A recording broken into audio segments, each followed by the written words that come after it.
name is Michael Rodriguez. Today I'm going to talk about the Mercury space program. This is my speech. This is my audience, my coworkers from Bayfair. Hello, I'm Jose. Hi, Tasha. Hey, I'm Dan, and Mike Ross. Jordan. Devin. Alright, so on October 4th, 1957, a Russian satellite called Sputnik was launched into orbit somewhere north of the Caspian Sea. This launch would create wavelengths in the scientific and military community that could be felt around the world. Before this, the United States was at the forefront of technology.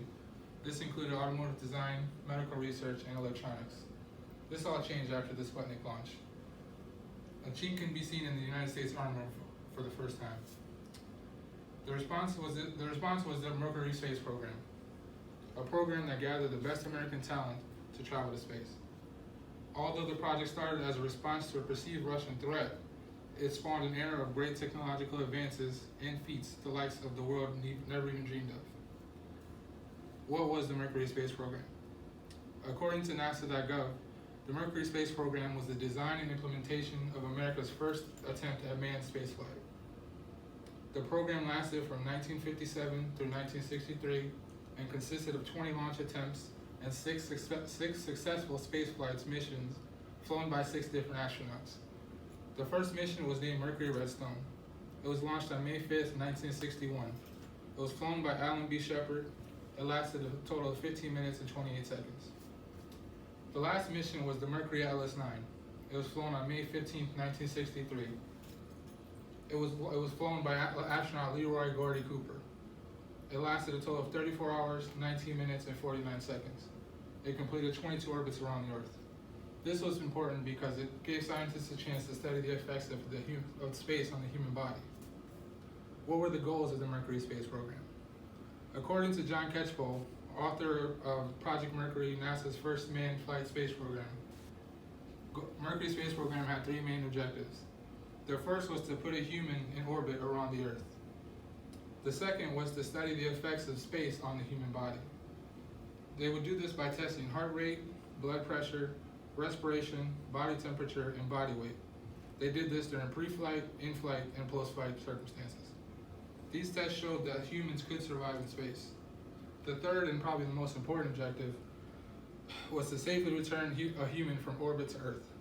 This required a series of trial and error launches. One of these launches was the Little Joe 1A. On October 4th, 1959, 30 minutes before launch, Little Joe 1A exploded. Fortunately, no one was injured. It was later determined to be an electrical failure. Who were the Mercury space program astronauts? On April 6, 1959, 7 pilots who'd undergone a rigorous selection process were named for the Mercury space program. According to Colin Burgess, author of Mercury 7, Selecting the Mercury 7, Donald D. Slayton, who was unfortunately grounded because of a heart condition, later actually went on to fly in one of the Apollo missions at the age of 51, making him the oldest astronaut to ever fly in space at that time. Leroy Gordy Cooper flew the Mercury Atlas 9 mission, arguably the most important mission because of its duration. Alan B. Shepard flew the Mercury Redstone 3 mission and was the first American in space. Virgil Gus Grissom flew the Mercury Redstone 4 mission, unfortunately died tragically during pre-launch tests for the Apollo 1 mission in 1967. Malcolm S. Carpenter flew the Mercury Atlas 7 mission. Walter M. Skira flew the Mercury Atlas 8 mission. John H. Glenn flew the Mercury Atlas 6 mission and was actually the first American to orbit Earth. He later on went to become a senator of Ohio. One funny fact about this was NASA was not actually the first people to think about flying in space. Although Sputnik was the catalyst for the U.S. pursuit of manned spaceflight, the study of manned long-range launches in space had been underway for some time. Not mentioned in many history books, the Air Force was actually working on the program itself. It was called Project Dinosaur. This idea was challenged by NASA in 1958, where President Eisenhower signed the National Aeronautics Space Act. The Space Act allocated government funds to the design and creation of manned spacecraft capable of spaceflight.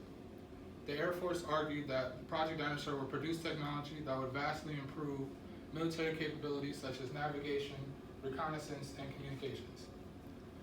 NASA argued that at the present time, no such technology existed, and therefore, just because the Air Force thought that might need it in the future was not a good enough reason to grant them the actual contract.